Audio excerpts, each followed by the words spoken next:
Estás escuchando Fútbol Fever, Pasión Deportiva Radio.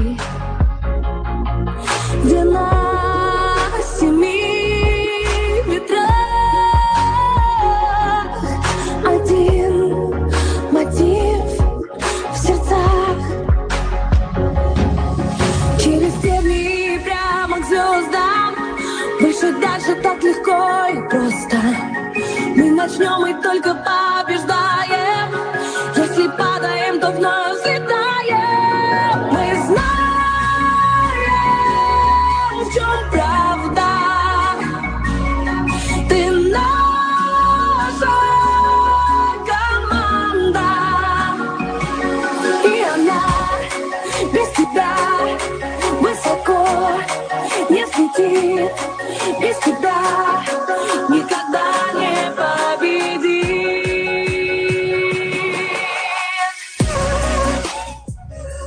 Muy buenas, bienvenidos a la primera edición de Matrioscas Mundialistas. Bienvenidos a esta primera edición de análisis de todas las selecciones que van a representar al Mundial de la Copa del Mundo de Rusia 2018. Este va a ser un programa que iremos subiendo a iVoox y por redes sociales de manera que en función podemos hacerlo, aproximadamente uno por semana, dos, en función siempre de las ocupaciones personales, obviamente de todos, pero este es un programa que teníamos muchas ganas de hacer y en el caso de que a todos nos gusta esa temática fútbol fibera, para quien no nos conozca, pues hablar de todo lo que sea posible de un evento deportivo de esta grandeza.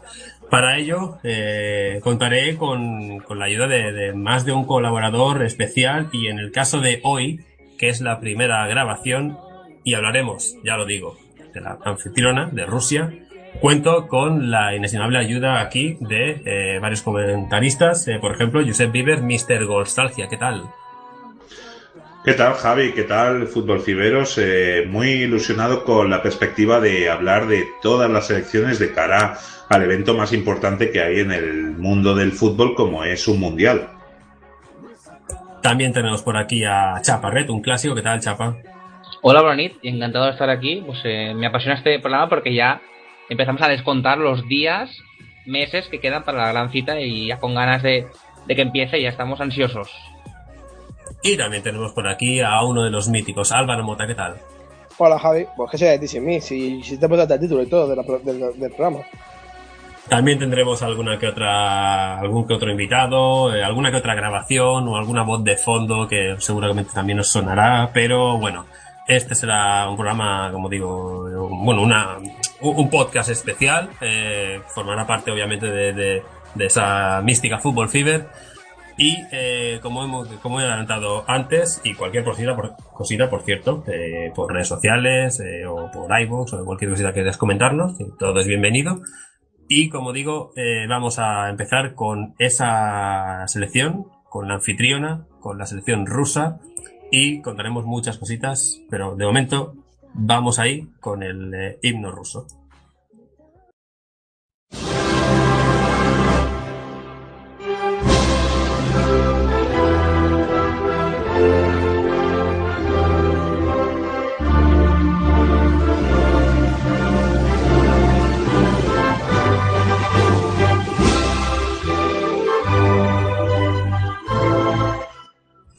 Me parece, lo estábamos comentando por aquí brevemente, me parece un himno musicalmente precioso. No sé qué opináis. Pues a mí el inicio me parece el himno español al principio, esos tres primeros acordes. Sí, a mí me gusta. Es un himno que es una adaptación al que hubo se parece al de la Unión Soviética, que luego creo que lo oiremos, entonces yo creo que es bonito y la letra no sé qué quiere decir, pero supongo que será algo referente sobre todo al Estado soviético y todo lo que tenía con Lenin. Sí, la música es la misma que la del himno soviético, simplemente han cambiado la letra, que anteriormente el de la URSS, la letra a mí personalmente me encantaba. Luego escucharemos el himno al final del programa con la letra. para despedir. Ya es un pequeño spoiler que hago, pero luego el cierre, ya os digo que con la música y la orquesta que tenían de fondo en esa grabación, tremendo. Pero bueno, en cuanto a la elección del Mundial de Rusia, pues hay algunas opiniones que tenemos aquí un poco dispares, pero digamos que ha tenido un poco de tela, ¿no? El asunto de que sea anfitriona Rusia. Sí, bueno, la votación no fue del todo limpia, ¿no? No como la 2022. Veremos. Yo creo que ha sido la peor fase de la FIFA, ¿no? En respecto a su presidente, siempre a ser Blatter, ¿no? Y bueno, pues no es del todo claro, ¿no? Que ese 2018 fuera la mejor elección, como luego veremos. Ya fue sorprendente cuando se dieron las sedes, que se dieran 2 de golpe, porque yo creo que habitualmente se iban dando separadas, o sea que se supone que parece un complot de que se pagó o se ayudó para que estas candidaturas fueran de golpe elegidas, y supongo que con el tiempo y con el futuro pues habrán escándalos que ya han medio aparecido. Los más que han interesado taparlos porque estaban tan cercanos el mundial, pero creo que en el futuro veremos que la verdadera pues metida de dinero que han metido para que fueran elegidas estas 2 sedes, que no estaban, yo creo que las mejores para albergar los eventos más famosos y más importantes del fútbol. Bueno, yo creo que no se sabrá jamás, porque las élites financieras con el paso de los años han aprendido a guardar mejor sus secretos, y hay algunos que sabemos y nos escandalizan, imagínate los que no sabremos jamás. Y fíjate que han ido las sedes del 18 y del 22 a 2 países que son muy pobres y no tienen poder ninguno en el mundo. Pues con esta pequeña introducción, si algo queráis comentar alguna cosita más, ya pasamos a la primera sección del programa, que la va a llevar aquí Mr. Nostalgia, y que va a tener esta sintonía de fondo.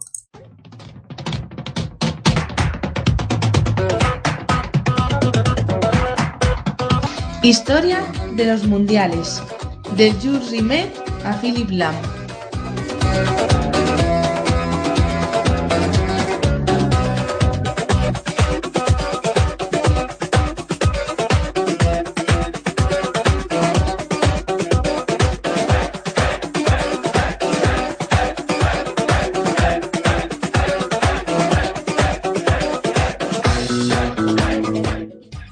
Bueno, la canción escogida ha sido la mítica de Rasputin del grupo Boney M. El mismo cantante falleció en Rusia, y la canción obviamente habla de un histórico ruso. Creo que te ha gustado la elección, ¿no, Josep? Sí, la verdad es que es una canción que me recuerda mucho a mi infancia, porque Boney M le encantaba, por ejemplo, a mi madre, pero sí, siempre es una canción que te sube el ánimo. Pues con esta canción y con un título que tú escogiste en ese caso, y que obviamente Sagra, aquí Miss Nostalgia ha locutado, llamada de Jules Rimet a Philippe Lam, y tiene un nombre lógico que si quieres te doy a ti para que lo expliques, pero hablaremos de la historia de las elecciones. Sí, a ver, la sección se llama así porque todos sabrán que la Copa del Mundo fue un invento de Jules Rimet en la exposición de Barcelona en 1929, cuyo primer mundial fue en Uruguay, y hasta México 70, donde Brasil consiguió su tercera Copa Jules Rimet, no se hizo la Copa que conocemos actualmente como la Copa del Mundo. Y si Jules Rimet fue el primero en tocar esa copa, el último que la ha levantado ha sido Philippe Lam. Y obviamente, pues ahí el homenaje a uno a quien la inventó, y aquí en el último que la levantó, en este caso, que fue el alemán. Bueno, fue el primero que la dio, ¿no? Y el último que la ha recibido. Exactamente. Y ahora hay que viajar a Rusia. ¿Y los hurtos que ha habido de copa? No es otra cosa. Gracias a Pickles se encontró. Y en este caso, pues, Josep, nos vamos a un poco la historia de todo lo que es. Te dejo que empieces por lo que tú prefieras. Bueno, pues hemos pensado de dar un poquito a grandes rasgos la historia del país con sus cositas. Y entonces, pues Rusia tiene una historia muy densa. además tan densa como los kilómetros cuadrados que tiene, ya que tiene 17.098.242 metros cuadrados. Si pensamos que España tiene 504.000, quiere decir que Rusia son 34 Españas. Es más, tiene 11 usos horarios y tiene una novena parte de la tierra firme, es Rusia. Con una población de 146 millones de personas, es el noveno país en población, y es que su densidad no es que sea muy grande, la verdad es que tiene 8,3 habitantes por kilómetro cuadrado, que refleja sobre todo las zonas más desérticas, como puede ser la tundra, como puede ser Siberia. Entonces, también decir que Rusia tiene las mayores reservas de recursos energéticos y minerales del mundo, aún sin explotar, y es la mayor superpotencia energética. Además, posee las mayores reservas de recursos forestales y la cuarta parte del agua dulce sin congelar. Es un país tan extenso que tiene frontera con Noruega, Finlandia, Estonia, Letonia, Bielorrusia, Lituania, Polonia, Ucrania, Georgia, Azerbaiyán, Kazajistán, China, Mongolia y Corea del Norte. Y decir que sus costas están bañadas por el Ártico, el norte del Pacífico y mares interiores como el Báltico, el Mar Negro y el Caspio. Entonces, vayamos a la historia, ya que empieza con los eslavos orientales que emergieron en Europa entre los siglos III y VII. Pero el primer estado ruso fue la Rus de Kiev, que surgió en el siglo IX, y en el año 988, ya a finales del siglo X, adoptó como religión el cristianismo, algo que bueno, al fin y al cabo ha acabado adoptando la mayor parte de Europa.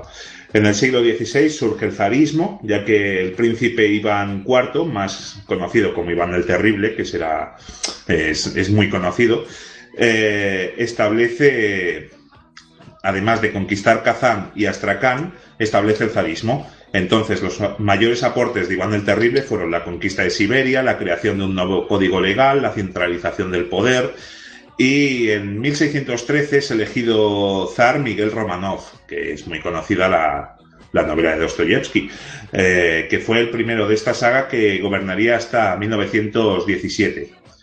En 1721, con Pedro el Grande, que medía 2 metros 4 centímetros, Rusia conquista Estonia y Letonia después de décadas de guerra con Suecia. Y a finales del siglo... Da para incluso de alero, ¿no? O sea, en su tiempo, si hubiera existido más el baloncesto, pues mira, ya tenía posición garantizada, ¿no? Sí, por supuesto. Pensad 2,04 en un siglo donde la estatura media de la gente rondaba el 1,40. Sí, porque para quien no lo sepa, antes la gente era mucho más bajita. Sí, la verdad es que sí. Todo debido a la alimentación. Pero bueno, a finales del siglo XVIII conquista Crimea, Ucrania, Georgia, Bielorrusia, Moldavia y partes de Polonia. En 1812 Rusia logra frenar el avance napoleónico con la táctica de la tierra quemada, que luego la usaría con el ejército alemán, y gracias a esas hazañas, entre otras, hoy en día no estamos haciendo este podcast en alemán. Entonces, en 1900... Claro. Bueno, aquí somos muy morenitos. Mota sí. Yo si queréis le pongo, Está en problema for me. Pues lo puedes hacer tú solo, la verdad, porque no creo que nadie más pueda hablar alemán como tú.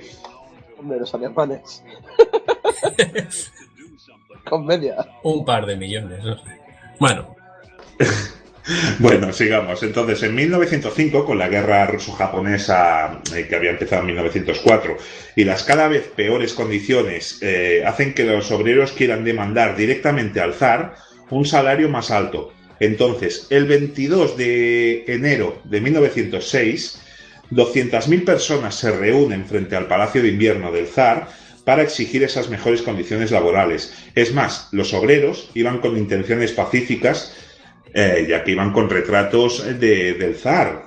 Y en ese momento... Sí. ¿En qué ciudad es? En San Petersburgo. Ah, vale, eso contextualizarlo para luego poner lo de Moscú y la capital. Sí, es en San Petersburgo, que es donde estaba el Palacio de Invierno de los Romanov. Pero en ese domingo el zar no estaba, ya que se había ido a pasar el fin de semana fuera, porque estaba muy estresado. Pero su tío, el duque... Es de entender. Sí. pero su tío, el duque Vladimir Alexandrovich, ordenó abrir fuego contra la multitud con un resultado de 200 muertos y 800 heridos, entre ellos mujeres y niños. Este hecho es conocido como el Domingo Sangriento y se ha visto reflejado, por ejemplo, en la conocida película de 1926, El acorazado Potemkin, con esa escena donde está el carrito bajando las escaleras. Peliculón. Sí, la verdad es que es cine mudo, pero yo creo que es recomendable verla. Entonces, sobre todo este hecho marcó lo que fue la revolución en 1917, donde se derrocó al régimen zarista y se sustituyó por un gobierno provisional en febrero, hasta que en octubre por fin se hizo con el poder el gobierno bolchevique, que en ruso, si no lo sabéis, bolchevique significa mayoría y menchevique minoría. Entonces el gobierno bolchevique llevó a la creación de la URSS, que se crearía en 1922 finalmente, y por primera vez en la historia los rusos comerían 3 veces al día. En 1918 mataron, eso ya va por opiniones, pero para mí justamente a Nicolás II, y con Lenin en el mando hasta su muerte en 1924, los trabajadores adquirieron cada vez más derechos. Su sucesor, ya que Lenin murió demasiado pronto, tras varias disputas, fue Stalin, que fue clave en la derrota de los nazis en la Segunda Guerra Mundial. Y finalmente ya llegamos a la disolución de la URSS, después de ser Rusia, o la URSS en este caso, la primera nación en llevar un hombre al espacio, como fue el caso de Yuri Gagarin y su famosa frase: he estado allí arriba y no he visto ningún dios. Pero bueno, el 25 de diciembre del 91, después de un golpe de Estado, ya que se hace un referéndum en marzo del 91 para preguntarle a la gente si querían seguir con la URSS o seguir con Rusia, el 77% de la gente, mucha gente no sabe de este referéndum, pero votó que querían seguir con la URSS. Pero, claro, las manos capitalistas e imperialistas pues habían querido que Rusia no siguiera siendo comunista.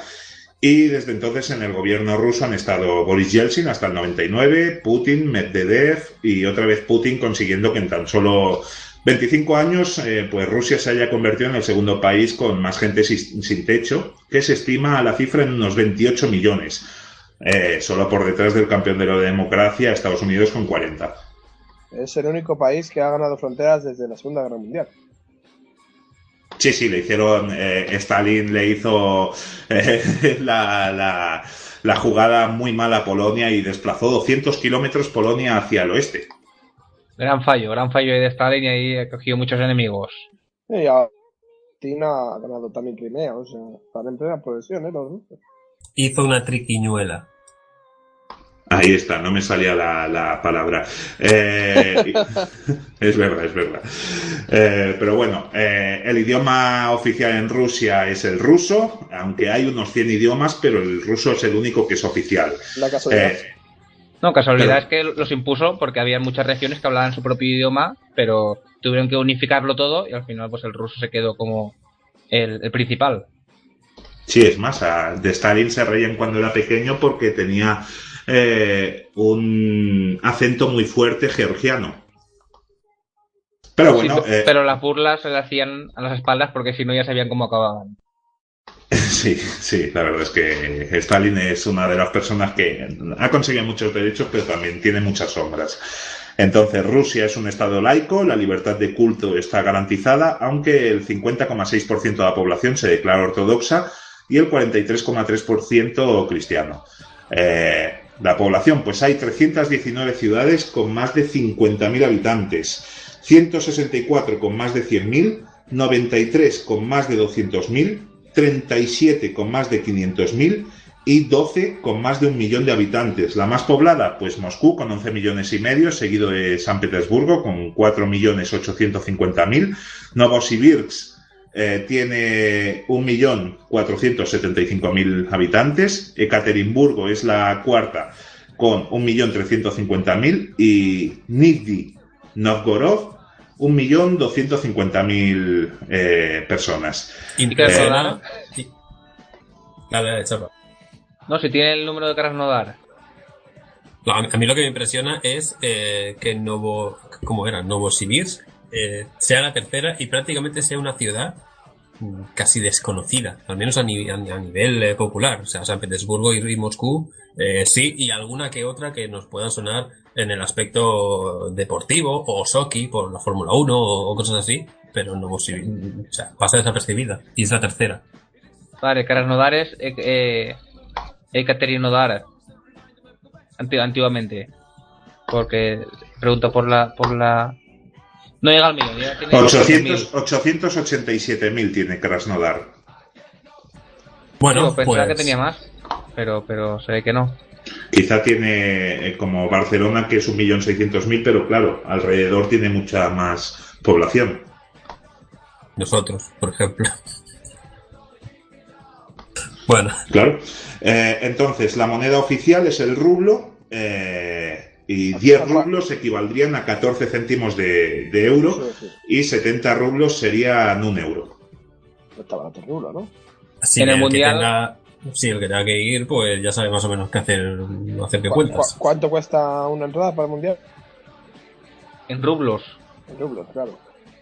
No sé, 150 creo que era de euros en la mínima. Pues la conversión. ¿Cuánto? 150. ¿Euros? Sí. Hostia puta.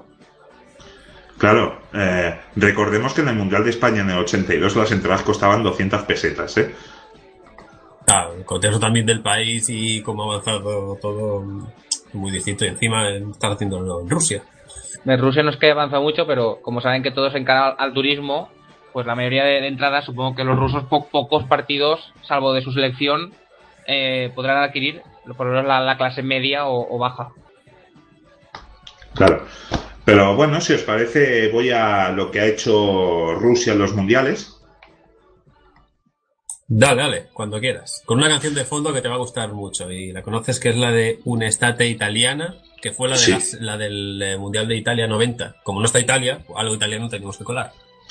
No, además, es que considero que es de las canciones del mundial de las mejores.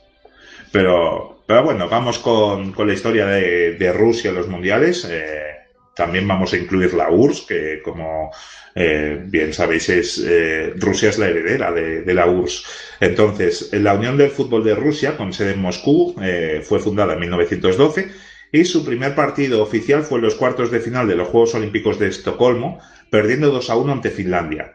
Entonces, estamos hablando de un país que ha ganado una Eurocopa en 1960, ha sido 3 veces finalista de la Eurocopa en el 64, 72 y 88, ha ganado 2 medallas de oro en los Juegos Olímpicos, tanto en los de Melbourne 56 como en los de Seúl 88, y 3 bronces en los Juegos Olímpicos del 72, Múnich, en el 76 Montreal y en el 80 que fue en Moscú. También ha ganado un Mundial Sub-20, concretamente el de 1977 en Túnez, y un Mundial Sub-17, el de 1985 en China. Entonces, hasta 1952 la FIFA no reconoce formalmente a la URSS, porque ya sabemos todos que fútbol y política jamás van unidos. Y se clasifican para su primer mundial en 1958, que es el Mundial de Suecia.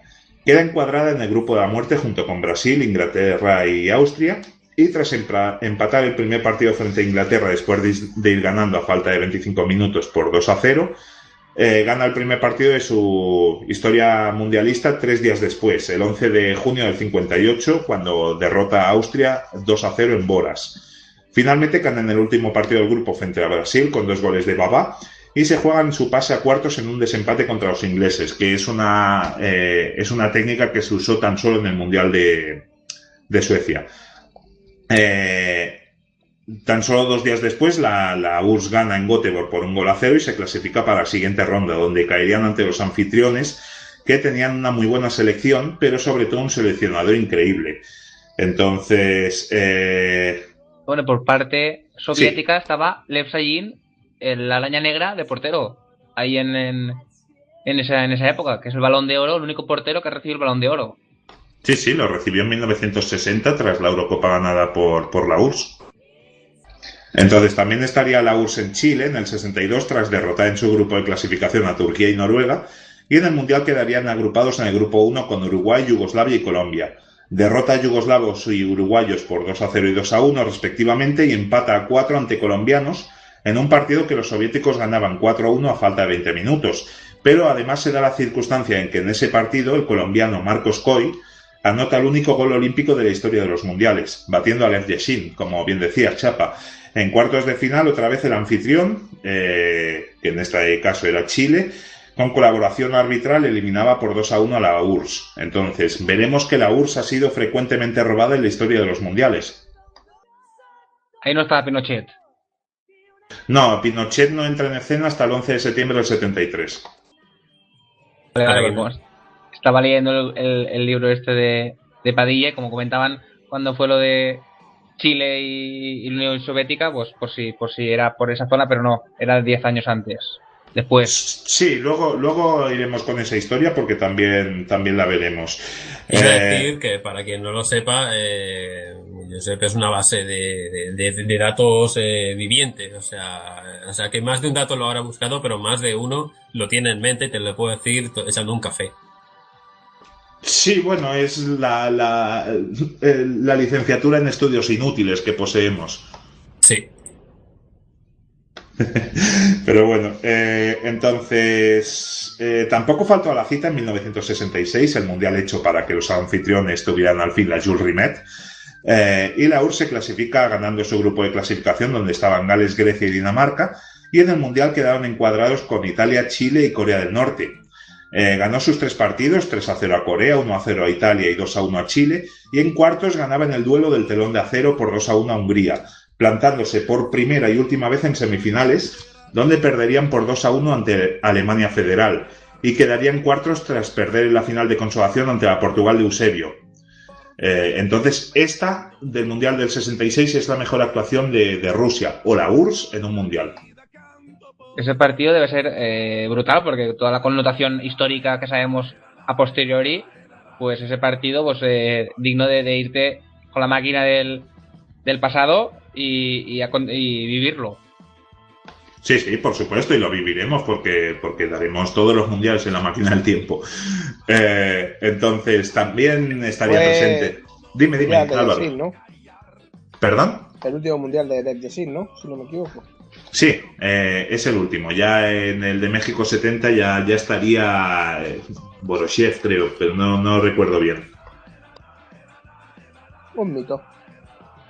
Sí, la verdad es que alguien que sobre todo se fijó muchísimos porteros, no debido a lo que habían jugado contra ellos, porque era más difícil ver antes fútbol, ya no te digo internacional, sino en otra ciudad, pues imagínate en otro país. Pero la leyenda de Lev Yashin era tan grande que muchos porteros lo tomaron como ídolo sin haberle visto jugar jamás.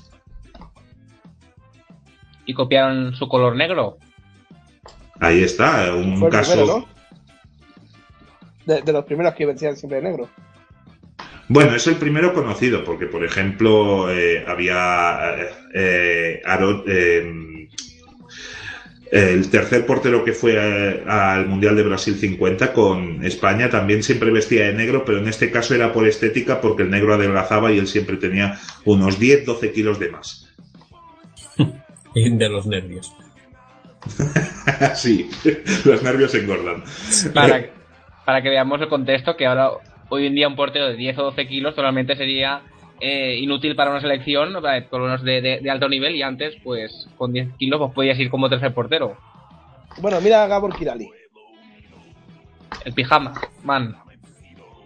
Sí, pero bueno, que ese portero era muy bueno, lo que pasa es que como era rojo, pues no estaba bien visto que jugase. Pero bueno, nos vamos con la URSS otra vez. También estaría presente en México 70 y quedarían encuadrados en el grupo 1 con la anfitriona Bélgica y El Salvador. Y jugó el partido inaugural ante México empatando a 0 y produciéndose 2 hechos históricos en este partido. La primera tarjeta amarilla de toda la historia de los mundiales fue en ese partido para Jenny Lovchev. Y también fue la primera sustitución de la historia de unos mundiales, y es que Anatoly Puzak entró en el 46 por su compañero, lo voy a intentar decir lo mejor que pueda, Víctor Serebriankov. Entonces gana Bélgica por 4-1 y El Salvador por 2-0, consiguiendo la primera plaza de grupo, donde se las vería en cuartos de final contra Uruguay, que estos, los sudamericanos, los orientales, ganarían con un gol de Víctor Espárrago en el minuto 117, rematando un centro cuando la pelota ya había salido en su totalidad por la línea de fondo. A pesar de las protestas, pues la URSS estaba eliminada. ya existía la prórroga como tal, porque a lo mejor antes hacía penaltis todo. No. En el primer mundial donde hay prórroga ya era en el 34 y la primera tanda de penaltis en un mundial fue en el de España 82. Sí, Víctor Espárrago. Me voy quedando con los nombres, Yo... Sí, claro, entrenó al Sevilla, al Valladolid. Vamos, es un uruguayo Era muy buen conocido tío. aquí. Sí, buen tío. Eso yo ya no lo sé, pero sí. La URSS no participaría en los dos siguientes mundiales y en el de 1974, sobre todo tras sufrir un esperpento, y ese que nos avanzabas tú, Chapa. En la repesca jugaban por una plaza la URSS y Chile. Entonces en Moscú quedaron 0-0 y en medio de la eliminatoria hubo el golpe de Estado perpetrado por Pinochet con Kissinger en la sombra. Y en Chile hubo más de 400.000 muertos tan solo la primera semana del gobierno de Pinochet. Y la URSS se negó a jugar en Santiago porque estaba en desacuerdo con ese régimen. Pero la FIFA, ni corta ni perezosa, se inclinó otra vez más por el anticomunismo y decidió que el partido se jugara. Así que Chile sacó de centro, pero no había rivales. Marcó un gol y fue el final del partido. Después de ese gol, el árbitro pitó el final y Chile se iba a Alemania. Así que bueno, no volvió la URSS a un mundial hasta el Mundial Patrio, el de 1982, que le tocó el grupo andaluz con Brasil, contra quien perdió 2-1 tras un robo escandaloso perpetrado por el árbitro español Lamo Castillo, y ganaron a Nueva Zelanda por 3-0 y empataron a 2 contra Escocia. Entonces se clasificaban para la segunda fase en el grupo del Camp Nou, donde ganarían a Bélgica por 1-0 y empatarían contra Polonia, clasificando esta última por diferencia de goles para semifinales. Ya queda poco, en la cita de México les agruparían con Francia, Canadá y Hungría, vencieron 6-0 a los húngaros, 2-0 a Canadá y empataron a 1 contra los galos, quedando primeros de grupo. En octavos de final perderían en la fatídica prórroga ante Bélgica por 3-4.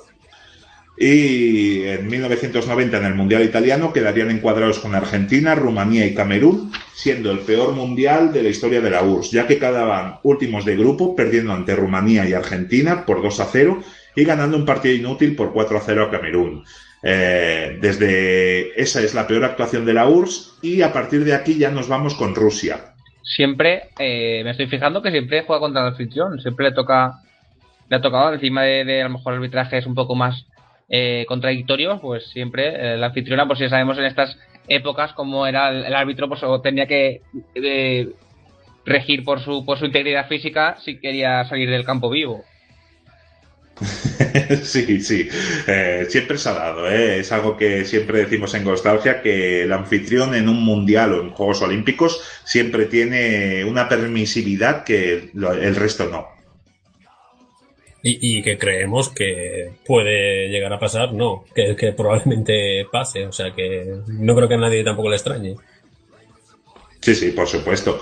Entonces, ya decimos, en el 94 ya entra en escena Rusia y con ello la mediocridad se hace costumbre, ya que en ese mundial pierden ante Brasil y Suecia y gana en otra goleada estéril por 6-1 a Camerún, marcando Oleg Salenko 5 goles y convirtiéndose junto a Risto Stoichkov en el máximo goleador del certamen, siendo el único máximo goleador ruso de un mundial. Tras no clasificarse para el 98... Ahí ese partido yo lo recuerdo porque era a las 2 de la madrugada y solamente me quedé porque como era un jugador que pertenecía al Valencia en esa época, lo había fichado del Logroñés, pues me quedé hasta tarde esa goleada y uno de los primeros partidos que recuerdo así más underground fuera de antes seguías la selección española, pues ese partido antes por ver a Salenko, pues ya me quedé ahí hasta tarde en el sofá ahí de mi casa. Grandes recuerdos del Mundial de Estados Unidos. Hicimos un especial tanto Álvaro como yo y la verdad es que es el Mundial que más cariño le tengo porque fue el primero. Sí, lo mismo me pasa a mí, que el primero que seguí más o menos todos los partidos de España y algún partidito que echaban suelto. Me acuerdo que pues lo hacían en horario, creo que era en Telecinco, ¿no? Lo hacían a las 9 de la noche. Televisión Española y las autonómicas. Sí, me suena que era otro canal, pues lo veía ahí, pues los programas estos pues estaban bien y coincidían, los hacían tempranito, jugaban a las 9 o las 10 de la noche, lo hacían con la calor asfixiante. Sí que es verdad. Pues bueno, Rusia no se clasifica para el 98, perdiendo en la repesca contra Italia. Vuelve en el Mundial Asiático y tras ganar el primer partido a Túnez, pierde los dos siguientes ante Japón, otro anfitrión, y Bélgica, quedando fuera otra vez. No se clasifica ni para el 2006 ni para el 2010 y estuvo presente en el último Mundial, el de Brasil, donde tampoco pasarían de la fase de grupos tras sacar 2 puntos de sendos empates entre Corea del Sur y Argelia y perder ante Bélgica. Entonces, el resumen, pues ha participado en 11 mundiales, 40 partidos jugados, de los cuales 17 ganados, 8 empatados y 15 perdidos, 66 goles a favor, 47 en contra, y la verdad es que ha alcanzado, su máximo es el del Mundial del 66, donde alcanzó las semifinales, 4 veces ha alcanzado los cuartos y una los octavos de final. Su máximo goleador en mundiales, pues son 2, Ivanov y Oleksandr. Entonces, realmente viendo la historia reciente, yo creo que los rusos se quedarían bastante contentos si llegaran a cuartos de final, lo aceptarían si superan la primera fase y estarían muy decepcionados si no pasasen la primera fase. Sí, yo también opino que creo que el corte de aprobado o suspenso pues debe ser el pasar a cuartos. Ya sería empezar a soñar, y al partido único pues ya puedes pensar de otra manera a encarar los partidos, pero ese debería ser el punto del aprobado o suspenso. Hombre, yo creo que la primera fase la pasan, ¿no? Yo ya dije que yo creo que no van a pasarla. Yo no creo que aposté, yo creo que ya dije que no, pero es lo que vosotros decís, siempre se suele dar un poquito de margen a los... Sí, al anfitrión. Sí. Pero igualmente yo creo que va a ser tan desastrosa que no van a poder hacer mucho más margen, pero bueno, lo que yo creo, por los rivales que va a tener, que luego hablaremos de ello. ¿Nos queda algo más? No sé. No, es a grandes rasgos lo que ha sido la historia de Rusia o la URSS en los mundiales. Y una sección que, vamos, ha quedado guapísima, larga, porque es verdad que había mucho que tratar y yo creo que, si no lo he dicho ya, el país anfitrión tenía que tener todos estos datos para que la gente lo supiera por si acaso, pero bueno. Sí, a ver, es larga, pero claro, lo vamos a compensar con cuando tengamos que hacer la historia de Islandia. Obviamente, en este caso, pero Rusia tenía mucho que comentar. ¿Y si algo que queráis comentar, alguna cosita más? Pues dejamos que suene esta Copa de la Vida, la canción que más he bailado de Ricky Martin, y cambiamos de sección.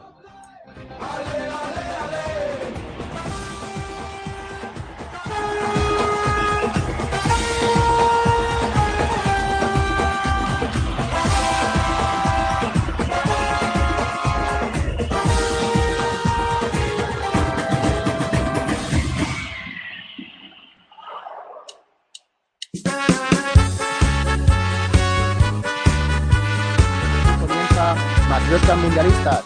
Esto es Fútbol Fever.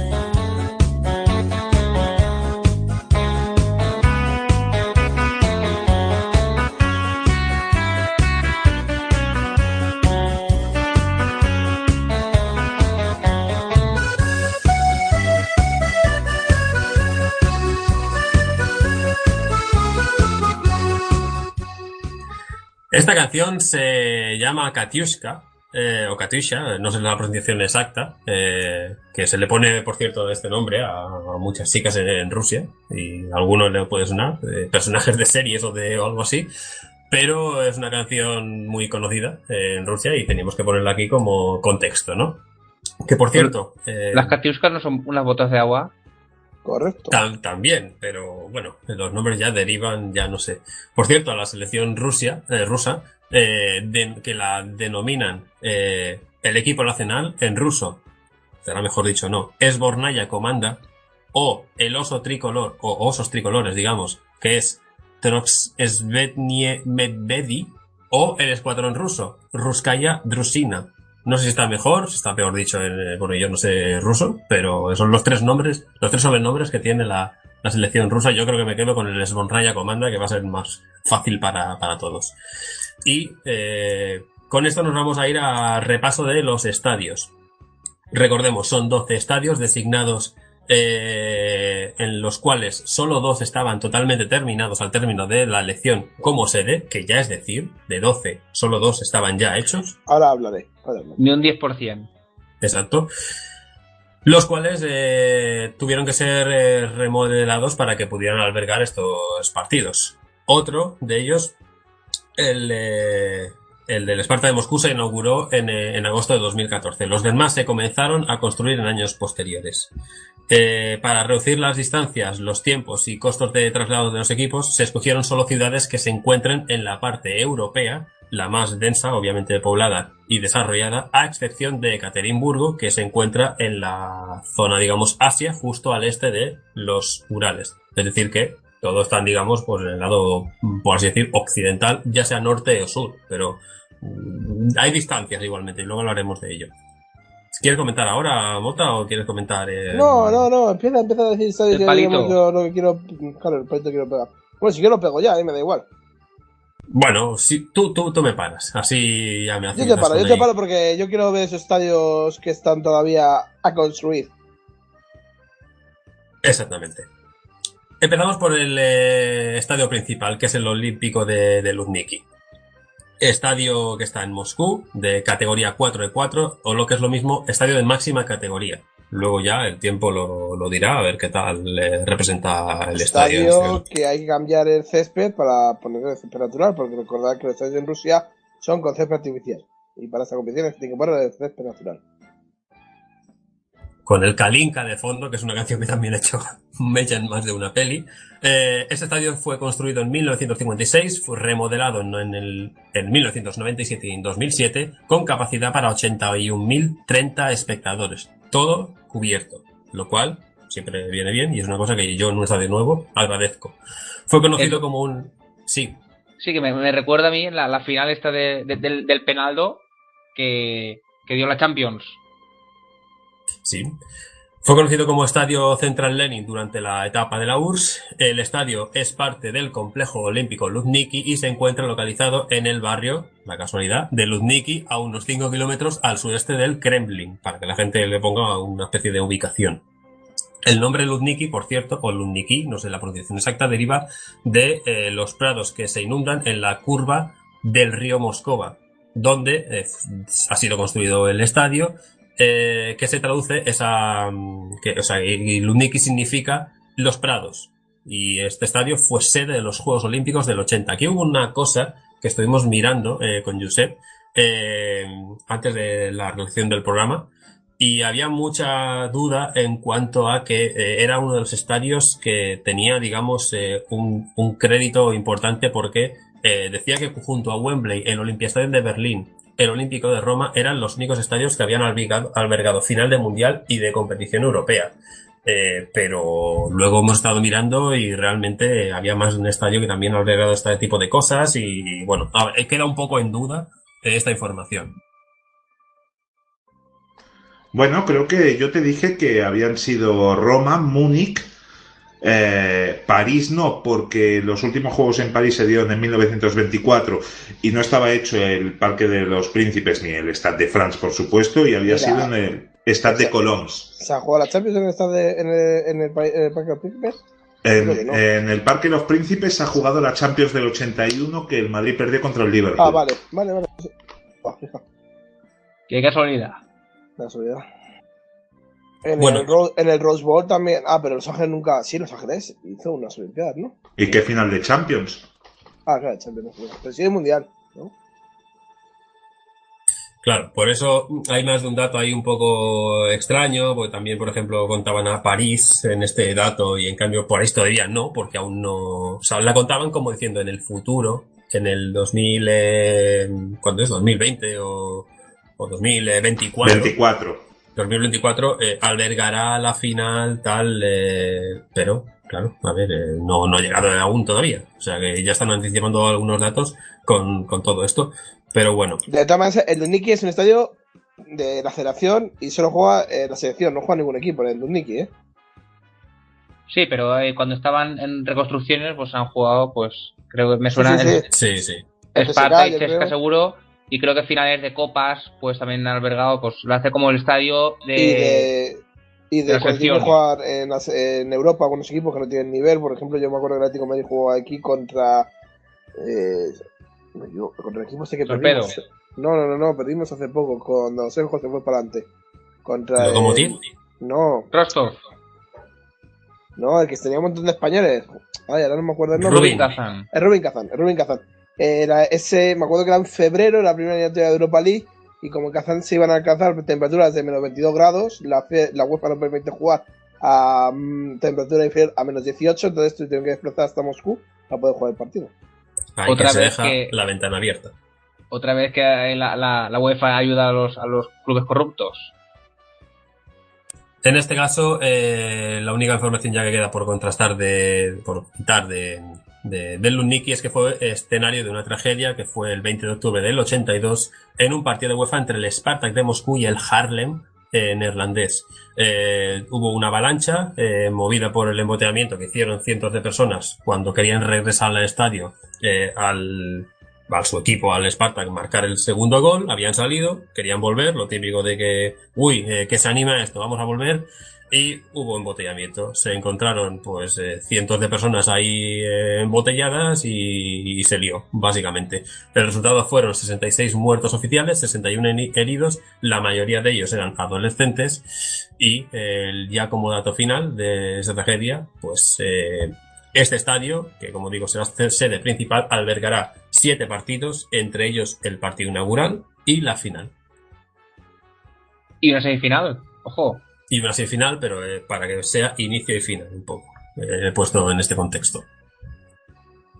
Si os parece, nos vamos ya a otro de los estadios, al segundo a comentar. El estadio Spartak, el Otritie, como mejor se Tremendo. diga, Arena. Este es mi favorito. 46.990 espectadores, es un estadio de máxima categoría, es decir, 4x4, y es el actual estadio en propiedad del Spartak. Construido sobre el antiguo aeródromo Tushino y está a unos 15 kilómetros al noroeste del Kremlin. Es decir, está más retirado, en este caso, que el Estadio Olímpico. Este está un poco más a las afueras, por así decirlo. Sí, porque lo han hecho nuevo, entonces Sí, se han tenido que ir un poco a las afueras para coger unos terrenos amplios para aparcar y para poder hacerlo. Y en Liga queda muy bonito. He visto partidos del Spartak y es tremendo, ¿eh? Acogió la Confederaciones el tercer y cuarto puesto, entre ellos. Se disputarán 5 partidos y, como he comentado, pues es el estadio del Spartak, que hasta entonces nunca había tenido estadio propio y ahora sí que ya lo tiene, el club mítico ruso. Hay una estatua dentro del césped que es de los fundadores del Spartak. No sé si alguna vez se ha comentado, y que unos hermanos que fundaron el club, entonces les han dejado una estatua en plan de honorífica. Es el equipo del pueblo, el Spartak, el que más seguidores tiene en Rusia. Nos vamos, si os parece, y no tenéis nada más que comentar sobre el tercer estadio, el estadio de Kaliningrado, el Arena Báltica. Este estadio se comienza a construir en 2015, se abre ya en 2017 con capacidad para 35.212 espectadores para el Mundial y 25.000 después del Mundial, es decir, luego se reduce. Allí juega el Fútbol Club Báltica Kaliningrado, que está en segunda división, y se encuentra este estadio a 45 kilómetros de la frontera con Polonia. Y ojo que luego hablaremos de esto. Será el estadio más al este, puesto de todo de todas las sedes, puesto que está en el Oblast de Kaliningrado, es decir, entre Polonia y Lituania, lo que es lo mismo. No está en el territorio ruso, está aparte. Para quien no lo haya visto nunca en un mapa, solo tiene que mirar dónde está Polonia, dónde está Lituania, dónde está Rusia, y dice, uy, ¿y ahí qué hay? ¿Qué es eso? ¿Andorra? No es Andorra, pero para que salga un poco la gente la idea. Sí, un territorio que se quedó Rusia pues cuando te dan los tratados bálticos para tener ahí controlado precisamente el mar Báltico para la entrada, pues lo quedó Rusia en épocas de guerra. Pues venía muy, muy bien tener controlado qué barcos entraban y quién no, pues se quedaron en esa zona. Allí. Estadio en el que juega España. Exacto, España-Marruecos es el tercer partido de esa fase de grupos, del grupo A, se disputa allí el día 25 de abril. Para que la gente lo tenga en cuenta, porque lo que tenemos que comentar son cositas, como por ejemplo lo del espacio Schengen, o como se pronuncie, pero yo creo que más o menos ahí está bien dicho. Schengen, está bien dicho. Está bien dicho, ahí hemos aprobado. El espacio Schengen es el área que comprende a 26 países de Europa que abolieron los controles fronterizos en las fronteras comunes. Esto viene a ser traducido de que esto se crea en el año 1965, el Acuerdo de Schengen, que es una ciudad de Luxemburgo, y a partir del año 95 empezaron a suprimir estas fronteras comunes entre los países integrantes y establecer así controles comunes con los exteriores de los otros mismos. En la práctica, lo que viene siendo funciona a términos migratorios como un solo país. Por así decir, una explicación un poco simple que la gente lo puede entender sin términos ya más de este aspecto. Los habitantes de fuera de Europa, lo que nos permite viajar a todos los europeos sin pasar una frontera, excepto Reino Unido e Irlanda, que tienen otra excepción. Exacto, visados. Sí. Y no tiene que ser por solo la Unión Europea, porque Noruega y Suiza pertenecen a Schengen e Islandia, pero no son Unión Europea. Todo esto a raíz de la crisis migratoria y de atentados ocurridos en Europa, por ejemplo, París, Alemania, etcétera. Más de una serie de países han vuelto a introducir temporalmente los controles en algunas zonas con otros estados de Schengen. En este caso, lo comentamos porque si tú, por ejemplo, tú vas a ir a ver ese partido, para que la gente lo sepa, tendrá que llevar, digamos, info encima, que si no, igual no entras, para que lo entendamos claro. No sé si se me entiende, y yo creo que tanto yo sé como tú, Mota, en este caso Alemania, por ejemplo, ha sido un país que creo que ha vuelto a poner este tipo de medidas. Yo vivo cerca de la frontera, hubo un tiempo de más controles, ahora ya cada vez hay menos, pero sí que se controlaba bastante más, no eran controles como antes de que pasara una frontera, pero sí de que si la policía, había mucho más policía cerca de la frontera. No es el nivel que había antes, sinceramente, pero bueno, sí es verdad que se ha tenido más frontera. Lo que hay que tener en cuenta es, por ejemplo, la gente que viaje a Ekaterimburgo, a lo mejor decide viajar a Polonia, que es más barato, pues tener todos los visados en regla porque lo van a necesitar. Y por eso hemos puesto en contextos España-Marruecos, porque puede ser un partido que mucha gente vaya porque puede haber gente venga de Marruecos o que viva en Ceuta, qué sé yo, ¿sabes? Pero sí. Entonces digan, pues mira, vamos a verlo porque encima es el sitio más cercano, etcétera, y no tengo esto, pues no puede entrar. Se necesita pasaporte. Sí. Siguiente estadio, nos vamos a un estadio importante, el estadio Krestovsky, en San Petersburgo, en el Oblast de Leningrado. También tiene 4 estrellas, en la máxima categoría de la UEFA.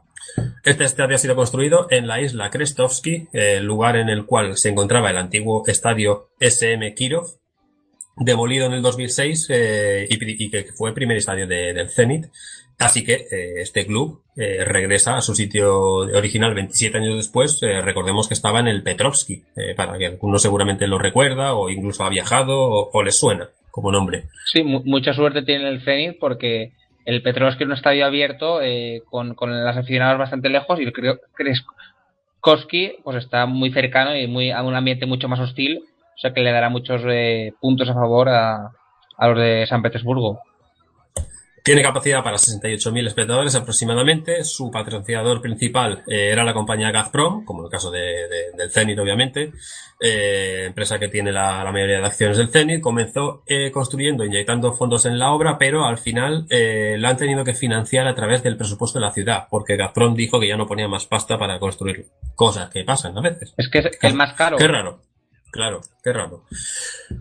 Albergó la final de las confederaciones entre Chile y Alemania y será estadio también para el Euro 2020. Recordemos que es una Euro un poco multicultural. O sea, un partido se juega igual en Bilbao y el otro se juega en Bakú. No sé. ¿Algo más que comentar acerca de este estadio? Sí, que se juega la semifinal y tercer y cuarto puesto. Sí. No me disgusta. O sea, son partidos importantes. Nos vamos al quinto estadio.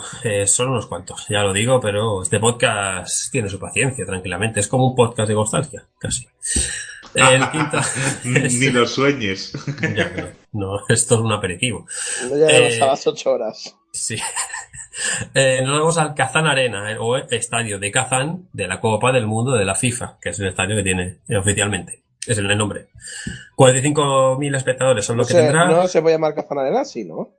No sé si se podrá llamar así, pero de momento... Lo que no se puede llamar es por firmas. O sea, se llamará Kazán Arena, lo que no se puede llamar es de un patrocinio, Javi.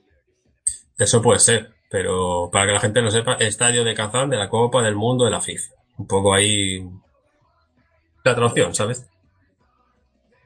Total de 45.000 espectadores, como he comentado, estadio máxima categoría, 4 de 4 estrellas, construido en 2013, cerca de la orilla del río Kasanka, sede del Rubin Kazán, obviamente, y partícipe de las confederaciones también del año 2007, el año pasado. Ubicado, obviamente, en Kazán, en la República de Tartaristán, en el distrito del Volga. Albergará 6 partidos, entre ellos el Irán-España, correspondiente a la segunda jornada, que será el 20 de junio, y uno de los estadios más alejados, obviamente, para viajar. Este es lo que menos apetece. Para los aficionados iraníes les recomendamos que lleven también sus visas en regla. Sí. Sí, hay que decir, un estadio bastante también muy bonito, muy coqueto, cerrado, y que lleva los colores de la bandera de Tartaristán, que son el verde y el rojo. Pues el estadio, si lo ves en vacío, yo lo he visto alguna vez en la tele, cuando estaba el campo semi lleno, semi vacío, pues está cogido así, tipo curvo, tipo los típicos estadios nuevos. Nos vamos al sexto estadio, al estadio Nizhny Novgorod, en el Oblast homónimo, en este caso, del mismo nombre, y en el distrito del Volga, igual que el estadio de Kazán.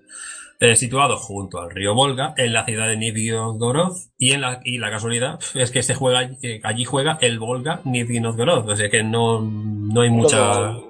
Sí, está todo hilado en este caso. Típico estadio que va a ser ruina en nada. Es un estadio con capacidad para 44.900 aficionados aproximadamente. Para el Mundial su capacidad será de 55.300, o sea que se amplía obviamente por gradas telescópicas. Y la Copa del Mundo, y tras la Copa del Mundo el estadio se reducirá a 25.000. Es decir, más de la mitad. Se disputarán 6 partidos, pero es un estadio que, como ha dicho Chapa, y seguro que Mota tiene algo que comentar de esto, pues va a perder la mitad de plazas. Este es uno de los que van a ser con gradas supletorias, ¿no? Sí, aquí pone telescópicas, como ponían, vale. sí. Bien entenderse más o menos. Voy a esperar más al final. No, el bueno es el de Ekaterimburgo. El interesante, Chapa. Eso lo dejamos para el final. Ese es el último, sí. El del bocado. Pues... Sigue, Javi. Bueno, nos vamos al Cosmos Arena.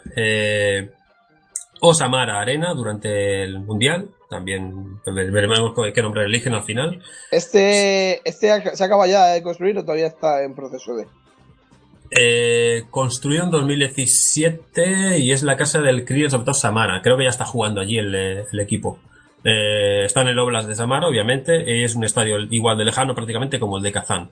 Albergará 6 partidos con capacidad para 45.500 espectadores y para el Mundial tendrá una capacidad de 63.000. O sea, también se amplía, pero luego pues, pasará a 45.000.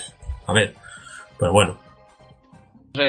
Yo en Samara, en los campos de fútbol, creo que más de 15.000 espectadores nunca he visto en casa. O sea que aquí, si se quedan en 25.000, pues la mitad pues se quedará vacío. Octavo estadio, el Volvo. Aquí jugó, sí. Perdona, en el Samara jugó Katana. ¿El mítico del Málaga y el Celta? Sí, la Gaviota. La Gaviota.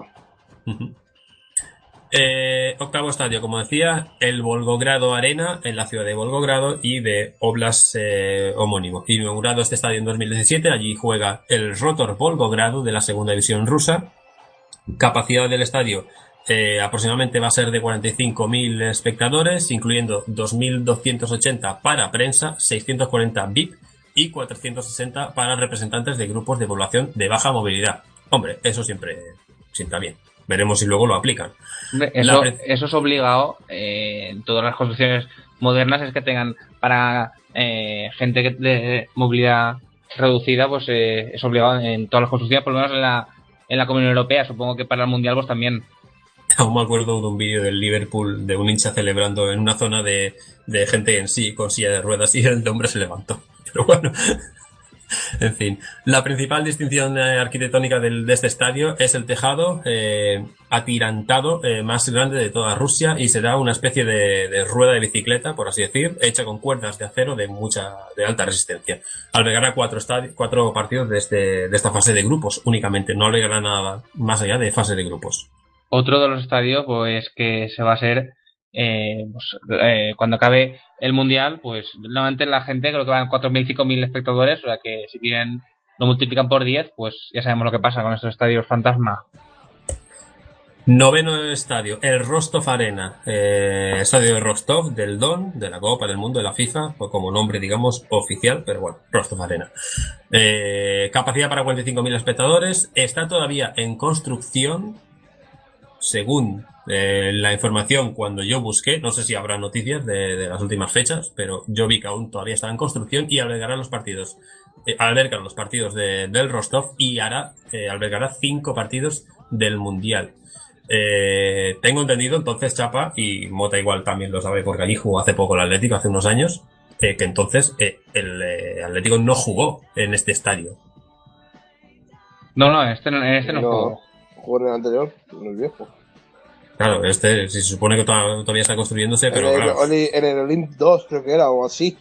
Sí, el Olymp 2 es un estadio que tiene... Muy abierto, muy viejo era, de hecho. 16.000 espectadores. Décimo estadio, salvo que me corrijáis si queréis añadir alguna cosa más, es el Estadio Olímpico FIS de Sochi. Un estadio multiusos inaugurado en 2013 en el Krai de Krasnodar. Tendrá 48.000 espectadores para el Mundial, luego pasará a ser de 40.000 espectadores, que el estadio olímpico pasará a ser olímpico básicamente. Acogió las ceremonias de apertura y clausura de los Juegos Olímpicos de Sochi del 2014, estuvo también en los Paralímpicos del mismo año, 2014, y fue sede de la Copa de Confederaciones del año pasado, 2017. Su nombre FIS deriva del Monte FIS, o sea, un poco como aquel estadio, como aquella montaña. No del pescado, ¿no? No.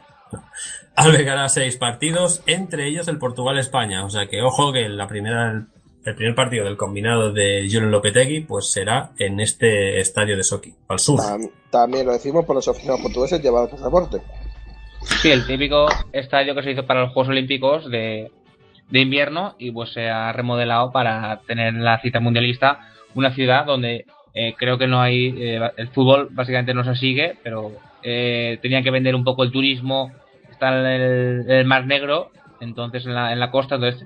Hay buen tiempo, pues un poco en plan de política de publicidad, de poner el contexto de Sochi para que la gente tenga pues turismo, pues se coge esta ciudad. ¿Y cerca de Crimea?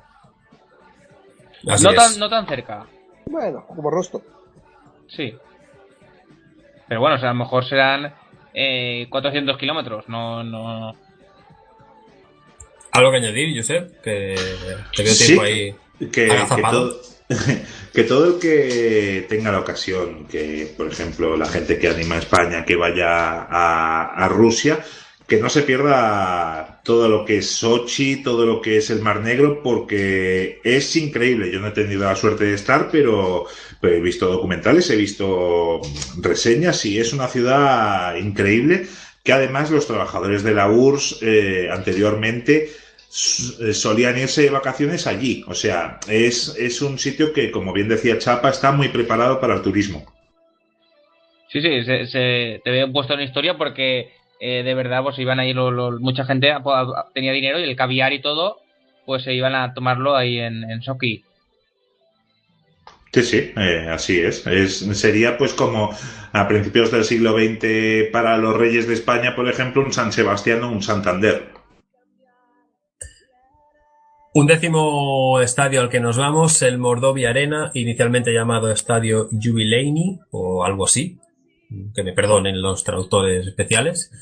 Un estadio actualmente en fase de construcción, ubicado en la ciudad de Saransk, en la República de Mordovia. Otro más, a 5 meses del Mundial y te dejan construyéndose. Exactamente, y sede del club del Mordovia Saransk. Tendrá 44.400 espectadores y acoge 4 partidos de fase de grupos. Es decir, este estadio pasa más bien de puntillas, por así decir. Y el último, que es el que queríais llegar. Bueno. El estadio central, Centralki Stadion, o algo así. Estadio de fútbol del Ekaterimburgo, en Rusia, en el Oblast de Sverdlovsk. Allí juega el Ural, que está en la Premier rusa actualmente. Estadio de 1957, renovado en 2014 y 2017, acogerá 4 partidos con capacidad para 44.000 espectadores aproximadamente. y es el estadio más oriental. Y con Pues, esto, 44.000 espectadores, de los cuales 10.000 verán el fútbol desde fuera del estadio, ¿no? te dejo a ti vía libre. Ahora empezamos con, bueno, yo creo que antes lo hemos dicho que este mundial pasó de una fase de audiciones, ¿no? O sea, cómo se lo dieron, yo creo que fue muy, muy raro. Estamos hablando de que hemos dicho, Javi, has dicho que había 3 estadios todavía en construcción a 5 meses, 2 que van a estar con gradas telescópicas, como le dicen, o lo que es lo mismo, gradas desmontables, eso lo ponen en la feria de mi pueblo de Parkirchen. Cuando en España, os voy a leer la categoría de estadios que había terminados, lógicamente, los 3 portugueses, creo que soy de 3 portugueses, do Dragao, José Balade en Lisboa y Estadio da Luz también en Lisboa, do Dragao es en Porto. Y luego los 7 estadios. En Barcelona estarían 2, el Camp Nou y el Lluís Companys, terminados y con capacidad para la necesaria. En Madrid habría 2, el Bernabéu y el Wanda Metropolitano, también los 2 terminados. Chapa, el Valencia, en Valencia en principio se terminaría en lo Mestalla, que está para rematar. O sea, si hubiera habido mundial. Bueno, si hubiera habido mundial. Para rematar. Si hubiera habido. A ver, estamos hablando que eso se promovió en el año 2010. O sea, en 8 años les hubiera dado tiempo a rematar a 2 cosillas. Si nos hubieran dado Mestalla. el dinero que tienen los hijos de Putin, pues lo hubiéramos acabado. Sí. Pero la FIFA te da el dinero para terminarlo, chapa. Se hubiera terminado el estadio. Si quedan 2 tonterías, queda rematarlo. Luego, la Cartuja, que también está terminado. San Mamés, que también está terminado. Y luego, pues ya que habría que remodelar o incluso hacer nuevos estadios. Habría que hacer 2 estadios. 2. Que serían el nuevo San José de Zaragoza y otra nueva Rosaleda, o ampliar la antigua, eso ya es lo que dudaría. Y luego, pues remodelar el vivero de 15.000 a 48.000, que eso ya lo veo un poquito más complicado, pero se podría hacer. ¿Y qué hace Badajoz con 48.000 habitantes? Digo, con 48. Eso es lo que en principio estaba en la. Claro. Yo creo que de esos estadios se caería, pues el vivero, por ejemplo. Sí. La Condomina, el Molinón, yo creo que sí, a lo mejor se hubiera remodelado. Pero la Cartuja Pérez también sabe remodelar, ¿eh? Aquello está lleno de jeringuillas de yonkis. Bueno, pero en principio cumple la categoría. Pero, por ejemplo, Balaídos se ha remodelado. Díselo al Madrid. Anoeta y Riazor no necesita mucha remodelación tampoco, lo ajusta para cumplir, sobre todo con los planes de aficionados, que tienen más de 40.000. O sea, España y Portugal cumplían de sobra y de largo con, hemos dicho, rematar a no Mestalla y un par de estadios. Sí, claro, pero porque Portugal también es más pequeño. Habían propuesto también, creo, Portugal, Algarve y Braga, pero no entraron dentro del corte. Y bueno, España también ha metido Montilivi, no sé por qué. 10.000 habitantes, o sea, 10.000 espectadores. Montilivi es pequeñito. Sí, 11.000. El Molinón creo que fue renovado hace unos años, porque yo estuve ahí por pero habría que volver a remodelarlo. El Molinón se recuerda en el campo más antiguo de España, que creo que queda en pie. Sí, 1913. Y el de primera. No, 1908. 1908. El primero más viejo es Mestalla. Se renovó en el 98 y hubo una expansión en el 2010, Javi. Eso fue lo que hubo, una expansión. Pero es verdad que sí que remodelarlo en Molinón no hubiera estado mal. De todas maneras, sigo diciendo, en esta categoría, o sea, en esta candidatura, España tenía un montón de estadios terminados. Hubiera que haber terminado muy pocos. Otros han ido construyendo también, como el Wanda Metropolitano, se ha terminado de construir. Se ha terminado de remodelar, por ejemplo, Balaidos. O sea, que yo sinceramente veo que aquí ha habido, como dice Chapa, o sea, yo sé, mucho dinero de Putin para terminar un mundial, y vamos a ver en qué estado y con qué garantías pues nos ofrecen un espectáculo cuando va a haber aficionados que van a ver el fútbol desde fuera del estadio. Con Vallecas.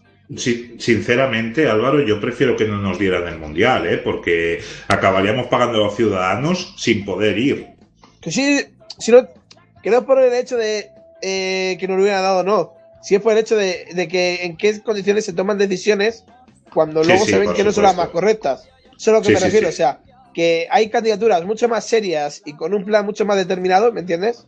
Que a lo mejor no era el momento para España, pues puede ser, pero entre la candidatura de España y la candidatura de Rusia, se está viendo como la candidatura de España era mucho más sólida que la de Rusia. Sí, por supuesto, yo ahí estoy de acuerdo, pero claro, yo cuando pienso en alguna celebración a nivel estatal, me miro ya la cartera y empiezo a sudar. Sí, también hay que decir que en clave ruso, pues que le ha favorecido, antes siempre estaba el dinero puesto en sobre 8 o 10 ciudades, y esto pues va a hacer que el ciudadano a lo mejor de una ciudad más pequeña pues le van a mejorar las infraestructuras, carreteras, aeropuertos, y esa gente pues se verá beneficiada. A cambio pues habrá mucha parte de rusos que lo estarán pagando con impuestos directos e indirectos, y también en la entrada de patrocinio extranjero, que hará que también un poco tengan pues percibilidad a nivel de leyes. Putin pues le tendrá más flexibilidad y un poco harán más poner pues más zonas de gasto sobre esos patrocinios. Pues salvo que queráis comentar algo más de los estadios. Que es una chapuza. Sí, coincidimos eso. Y bueno, y no sé si hablar de Qatar, realmente. Pero. Bueno, eso ya se ya llegará, ¿no? Cuando hagamos matrioscas. A ver, no sé. Porque socialistas no, uy, que no hagamos mal. Petro, no sé, Petro algo. Pero mundialistas. Sí, bueno, ya pensaremos. Que aún nos acordamos de Brasil con calor. Qué bueno. Pues eso, hacemos ya el fin de esta sección, y ahora va a venir la sección donde Mota nos va a traer el resto de trayectoria que ha hecho Rusia, pero claro, Rusia no ha estado en fase de creación, pero bueno, mejor que lo explique el mismo Mota.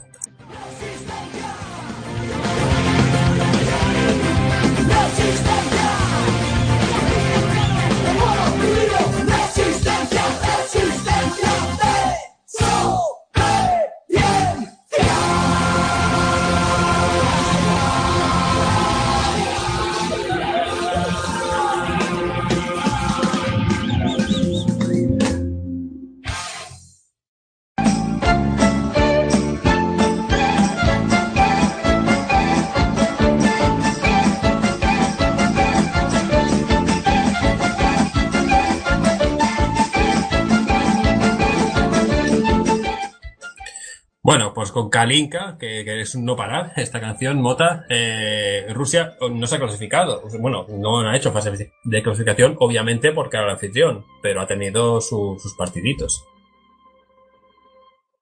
Sí, está claro que ha tenido algunos partidos que ha jugado.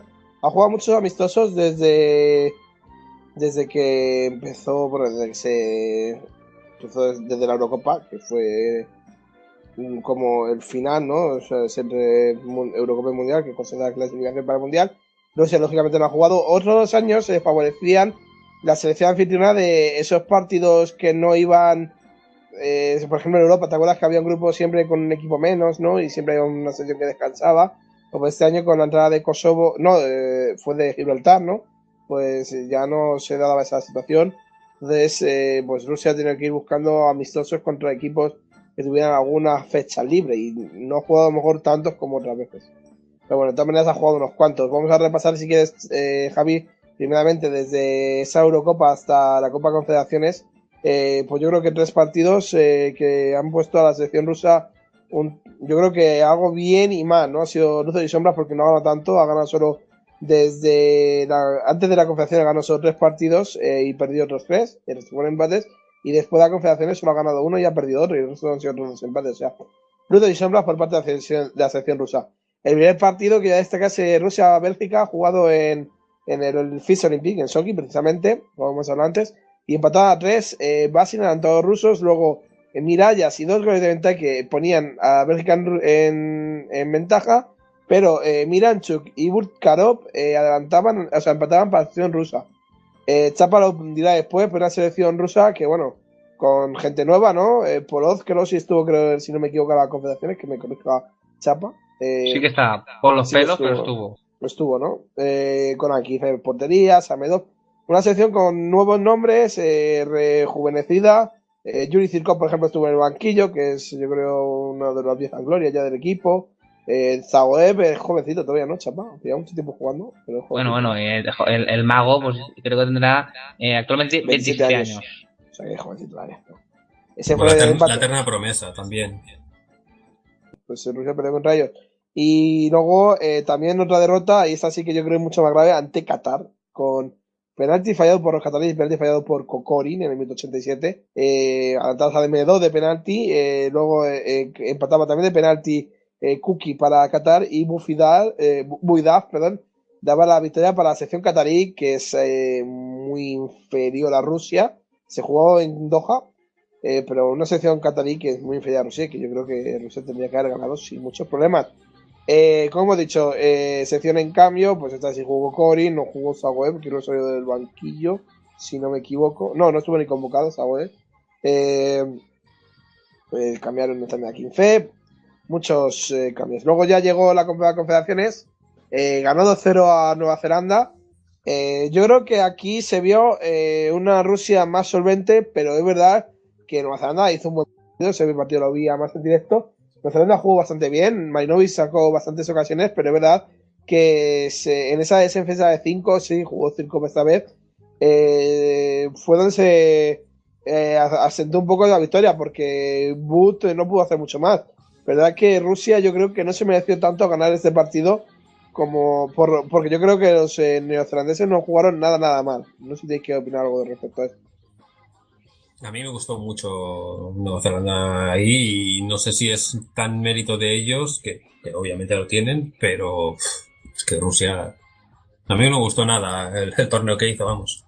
No, sí, fue decepcionante este partido.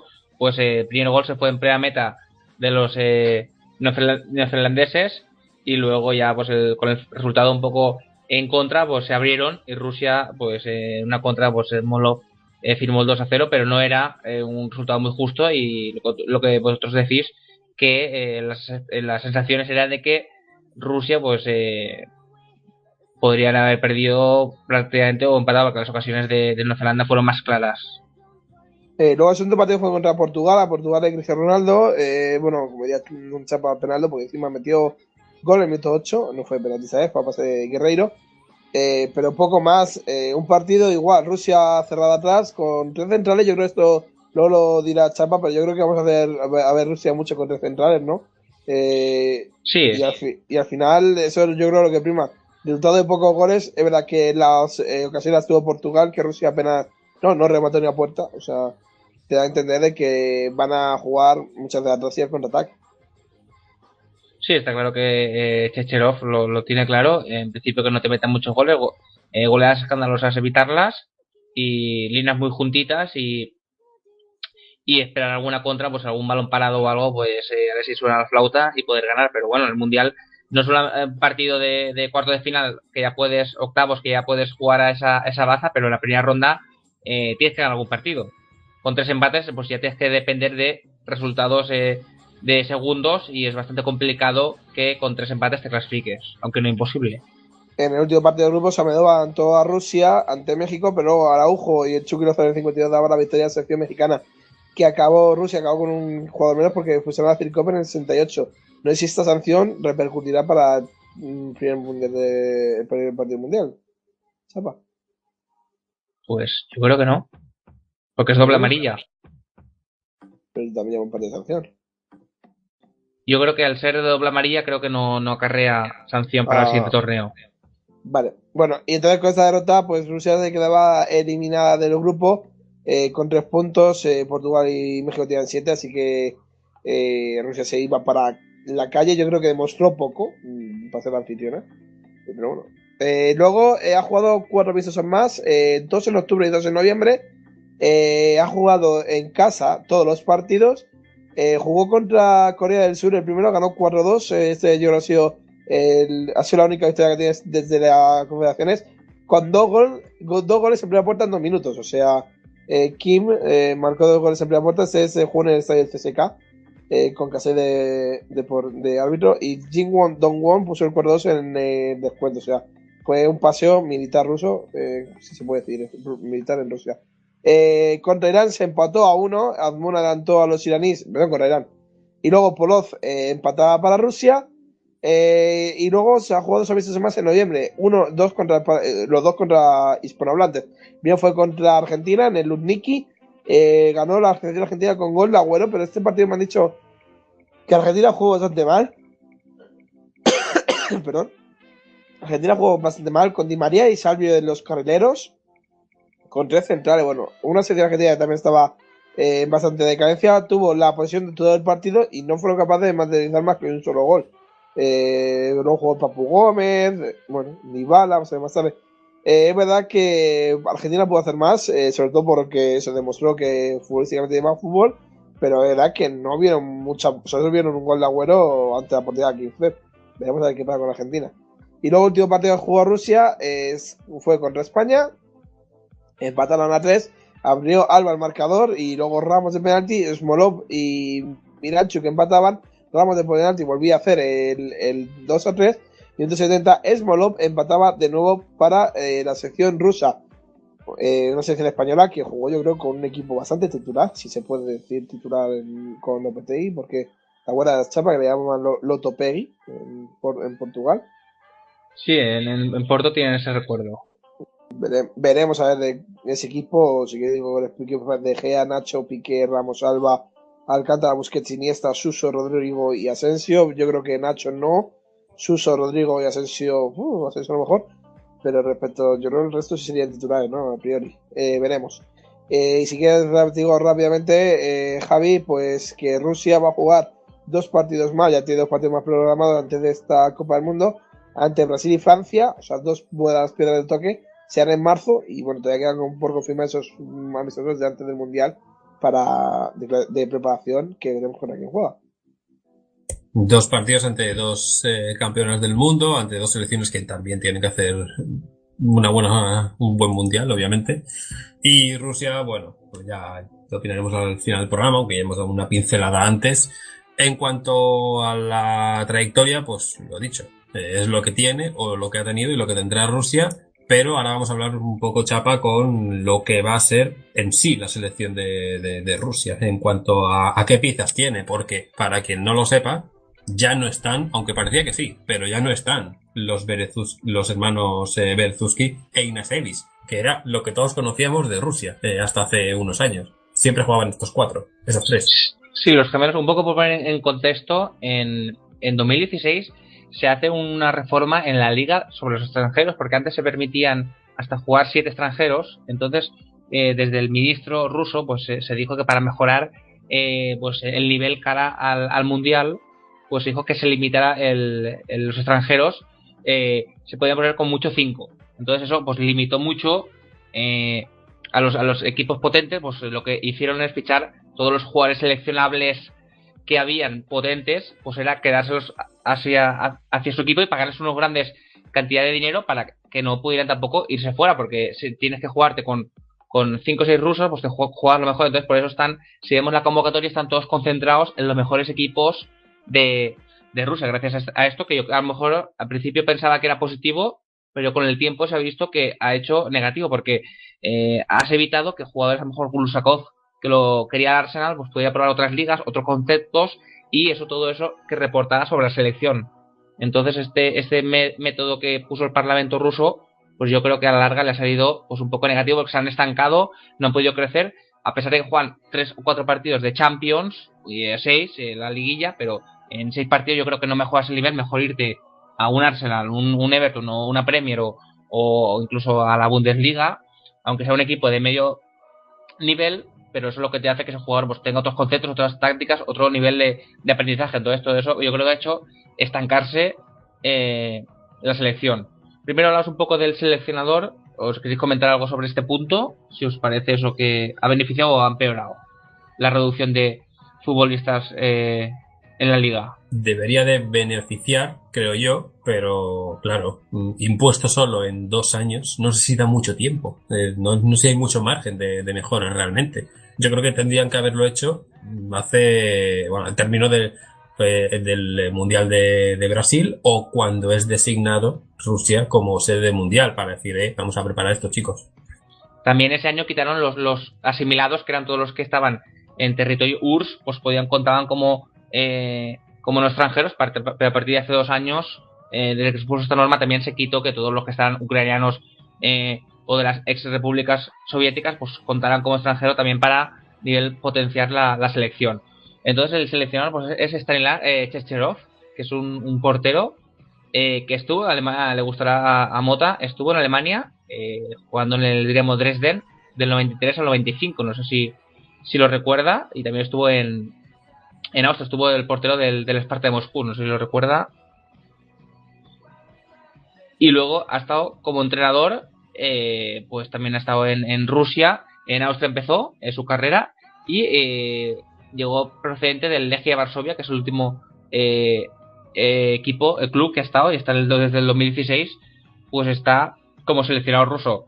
Un seleccionador que pues es muy defensivo, yo creo que lo básico, que defiende muy bien los clubes rusos, por lo que ha hecho es defender bien y a la contra pues tener varias opciones. En el Dinamo de Moscú también estuvo, y en la selección pues yo creo que claramente he visto los amistosos que ha tenido, y en la Copa Confederaciones que jugará con 5 defensas, 5-3-2 yo creo que es lo habitual, aunque ya sabemos que este sistema, pues si los carrileros suben, pues puede ser un 3-5-2 un poco engañoso, en plan para el aficionado que se crea que son expectativas que no. Pues un poco analizado esto, pues diremos que la selección, yo creo que un 11 bastante probable a día de hoy, a falta de que haya lesionados o todo. Pues en puerta tenemos el mítico Akinfev, el Chesca, el capitán. Este no es inamovible, de momento pues es un portero bastante fiable, aunque de vez en cuando hace alguna cantadita, lo recordaremos en Champions, pues yo creo que siempre juega. Y luego tenemos y siempre le marcan. Sí, creo que un partido se salvó, pero tenía el récord de creo que 60 o 63 encuentros seguidos que le metieron un gol, por lo menos en Champions. Ya sabemos que en Champions es el nivel mucho más alto. Y luego por de segundo y tercer portero tenemos a Lunev, el portero del Zenit. Y luego está Gabulov, que este mercado de invierno se ha ido a Bélgica. Un jugador de 34 años, pues que se va al Bruges, pues un poco para probarse. Ha salido, pero como no tiene relevancia en la selección, tiene 34 años, pues un poco en el ocaso de su carrera, pues quería probar el nivel de la Liga Belga, un poco en el exterior. En defensa, pues lo primero vamos a empezar por una baja muy sensible, una del Sparta de Moscú, uno de los jóvenes talentos, Chiquilla, parece que sea Chiquilla, pero no es. La canción de Seguridad Social, ¿no? Pues el defensa central del Sparta, de Giorgi Chiquilla, pues ha sido baja, está con esto que dice el cruzado roto, o sea que tendrá bastante complicado actuar en el Mundial. Y como titulares, sobre todo los tres, pues tenemos a Basin, otro jugador del Chesca de Moscú, Kudrasov, del Rubin Kazan, que querían ficharlo los clubes grandes en Rusia, pero al final no se ha ido. Y luego también pues tenemos a Kutepov, que será el sustituto del Shikia, que también juega en el mismo club. Los dos juegan en el Sparta de Moscú, o sea que yo creo que esos tres sean los centrales. Ya se fueron, lo que tú dices, los Ignashevich y los Berezovsky, y también pues otras opciones pueden ser pues Neustater, que está en el Besiktas, también podemos tener. ¿Sí? Neustater. Noise. De Neus. Neustater. No Ciudadano. Nuevo, sí. Pues ese puede ser el relevo actual que pueden tener en la selección. Debería ir, ¿no? Ya estuvo convocado, si no me equivoco. Es de alemán, de familia alemana, creo, o algo así. O sea, ruso de familia alemana. Vale, porque si no quedaba un poco raro. Sí, o sea, todos sus padres nacieron en Rusia, estuvieron viviendo en Rusia, luego se fueron a Alemania.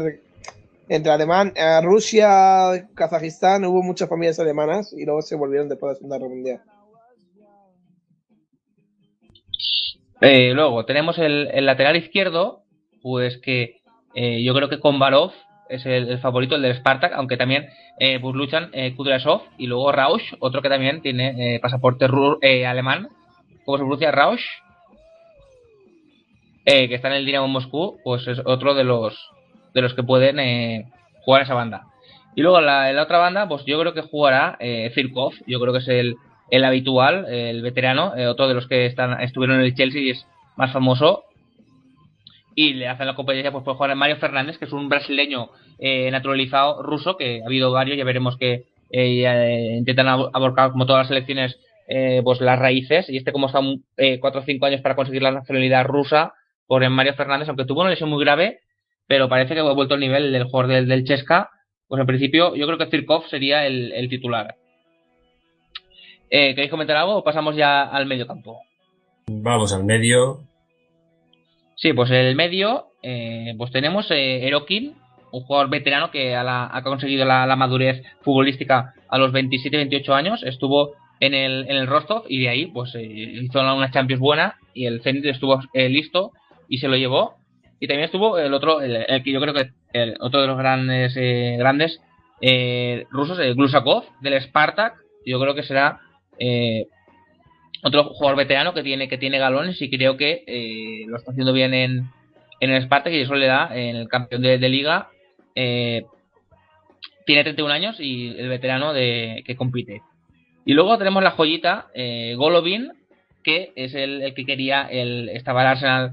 Wenger luego ya saben que le gustan mucho los jóvenes, pues con 21 años pues el Chesca, pues el medio centro pues sonaba, está en alza, un jugador muy valioso. Yo creo que estos tres pues serán los tres del medio campo, aunque pues tiene la alternativa de, ya lo hemos dicho, el mago Zagoev, que ya sabemos que es un talento irregular, pues para en plan revulsivo, se ha estancado bastante, pues puede servir para partidos que están estancados o todo. Pueden estar con Boarov, es otro de los jugadores que también puede alternar el medio campo.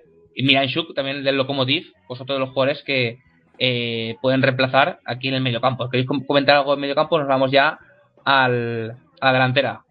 Yo creo que uno de los que tiene que llevar aquí el peso debería ser Glusakov.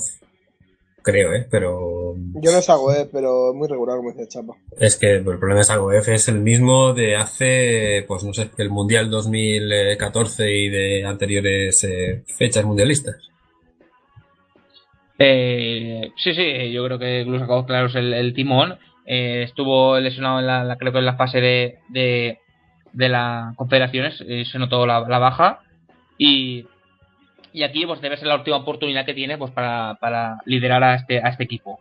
Y ahora vamos arriba, y yo creo que arriba pues tanto Smolov como Polov pues eran los dos Smolov, Fedor Smolov, el de los Toros, el del Krasnodar, el Pichichi del año pasado de la Liga Rusa, un delantero que tiene mucho gol, mucho remate, y para el estilo de juego yo creo que le viene ideal, porque todos los melones que le tiran pues los remata, y eso le hace muy valioso. Y el otro es Polov, que se enfrentó al Atlético de Madrid, no sé si lo recuerdas, que estuvo en el Rostov, pues al final lo fichó al Zenit, y es otro de los jugadores que muy veloces, puede jugar también por la banda, y entre él y Kokorin yo creo que se juegan la otra posición, los dos jugadores precisamente del Zenit. Ya hemos dicho que casi todos los jugadores están en 4 o 5 clubes, los titulares estarán en 3 o 4, entonces entre Kokorin y Polov pues deben compaginar la otra punta. En cuanto, no sé qué opinas, pero en cuanto a Kokorin y a Chiuba, prácticamente han desaparecido. Lo digo porque eran muy habituales en clubes también potentes, les hemos visto en Champions, Europa League, con la selección rusa, y bueno, Chiuba se fue cedido, creo, hace poco, o comprado a un equipo de mucho menor nivel. Sí, Kokorin empezó pues la joyita rusa de esta capa en los inferiores, empezó cedido en Liga Rusa y metió muchos goles y se fue el grande al Zenit. Ahí empezó fuerte, lo que pasa es que tenía bastante competencia, jugaban Hulk y él tenía que irse a banda, y eso también lo llevaron a la selección, pero no acaba de cuajar, entonces también puede competir a llevar esa titularidad, pero yo creo que Polov está por delante, y Shuba, pues el gigante que dice, el gigante ruso, que mide casi 2 metros, en el Zenit tenía un paso muy fuerte, sobre todo por el Spartak, se fue renegando porque no quería renovar y un poco pues discrepancias, y un jugador que parece tener muy alto y puede ser, pues supongo que estará en la convocatoria porque da un estilo muy diferente, pero de momento no creo que entre en los planes de titularidad. Bueno, pues esto es más o menos un dibujo de lo que puede ser Rusia de cara al Mundial. Como vemos, y Chapa ha dicho, pues ha cambiado bastante en cuanto a varios nombres, sobre todo de atrás, de las últimas convocatorias, de los últimos grandes eventos, más bien, de Rusia. De Rusia por ejemplo, el Mundial de 2014 o de anteriormente, pero no sé yo si le da, tras la reforma, como ha dicho antes, en la liga, tras los nuevos jovencitos que están llegando para la selección, si le da para ser competitiva. ¿Que va a tener ciertos favores, como suele decir, por ser el anfitrión? Pues sí, obviamente tendrá, pero como suelo decir, y aquí ya entramos, si os parece, en una etapa en la zona ya de qué va a hacer esta selección, yo creo que no pasa de fase de grupos, en un grupo con Arabia, con México, si no recuerdo mal, no, con Egipto, perdón, y con Uruguay. Sí, también se me olvidaba el nombre de Oleg Shatov, que Shatov, sí, sí. sí, que es otro de los jóvenes que ya tienen 27 años, que entraron muy fuerte y se han ido diluyendo y yo creo que al llegarle el nivel extranjero, pues le ha hecho pues no coger tantas liderazgo, y eso pues le ha hecho un poco con Capello. Shatov era uno de los revulsivos y uno de los estandartes, y poco a poco pues han ido cayendo un poco en el olvido, y en sus clubes pues ya no tienen esa regularidad, entonces les permiten que no tengan la continuidad en la selección. Por cierto, ¿sabes que de los 10 máximos goleadores de Rusia, no de la URSS incluida, sino de Rusia, solo Kokorin está activo? No, gran dato, gran dato. No O lo sea, sabía. solo activo me refiero en cuanto a con la selección. Que otra cosa es que puedan ir convocados, pero no están ahora mismo en su mejor estado de forma como para haber ido en las últimas fechas. El máximo goleador es Alexander Kersakov, viejo conocido, también de la liga. Vladimir Beschasny, que es el segundo. ¿Quién se acuerda de la etapa de Racing? Seguro nostalgia de los 90. Por supuesto, fue uno de los que hizo que el Barça perdiese 5-0 en el Sardinero en el año 95, en 14 de febrero. Siempre datos malos. ¿Que Zaco ya no juega? Si no recuerdo mal, se retiró y de la selección seguro. O sea, estamos hablando de gente que ya se ha retirado de la selección. Por ejemplo, también Roman Pavlyuchenko. Ya desde el año 2012 no va convocado. Que es el tercer máximo goleador con 21 tantos y que tiene el mejor promedio porque jugó 51 partidos. Después tenemos a Karpin y a Arshavin, a Sikov, a Roman Sirokov. ¿A Sabin también se ha retirado ya? Bueno, a ver, retirado no. Pero de la Está selección. en tercera división, creo, en clubes underground, va militando por ex selecciones ex yugoslavas, ex soviéticas, y poco a poco se ha ido diluyendo, y creo que algún club está aún atracándole el dinero, pero básicamente el juego no es el correcto. Igor Kolivanov. Que atacó fue al Arsenal, pero muy bien. Igor Kolivanov también, de los 90. Y como digo, Kokorin, Sergei Kiriakov y el último, también, con 10 goles igual que Kiriakov, Alexander Mostovoy, el zar de Vigo, en este caso. En cuanto a los partidos, máximos partidos disputados con Rusia, Sergei Ignatchevich, tampoco mucha noticia porque era uno de los clásicos. Víctor Onopko, lo recuerdan mucho también por la Liga de los 90 por Oviedo. Vasily Berezovsky, Alexander Kesakov, Igor Akinfeyev, aquí se considera que es lo que más puede llegar, tiene 93 y yo creo que puede llegar a superar los 120 de Ignashevich.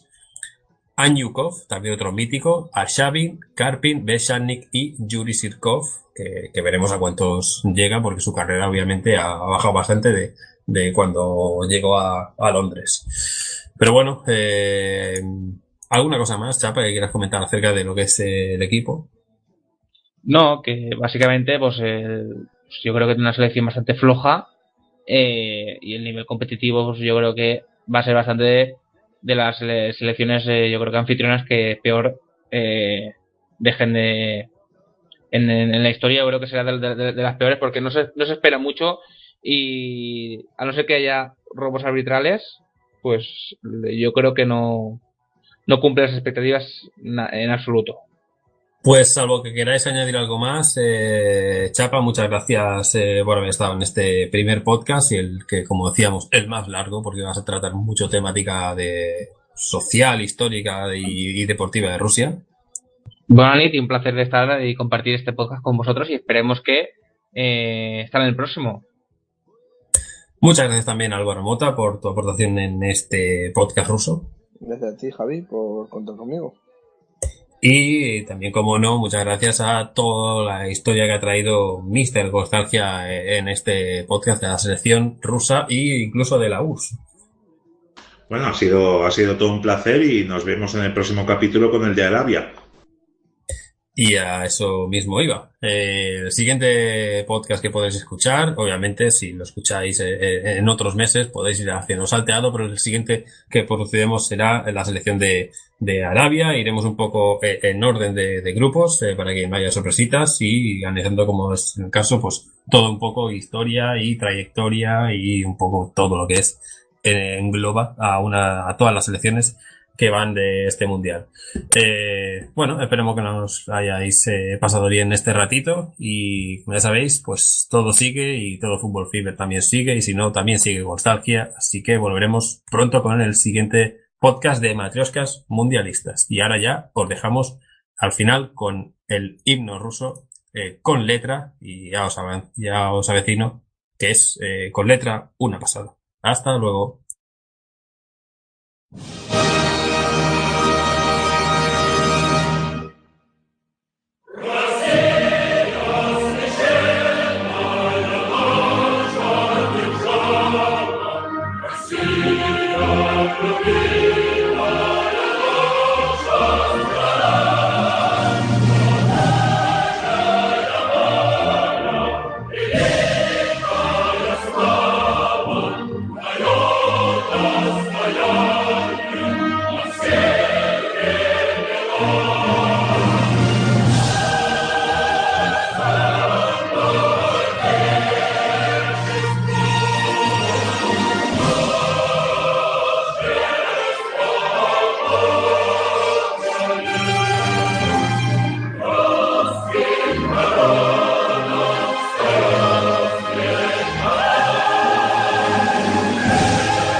Thank you.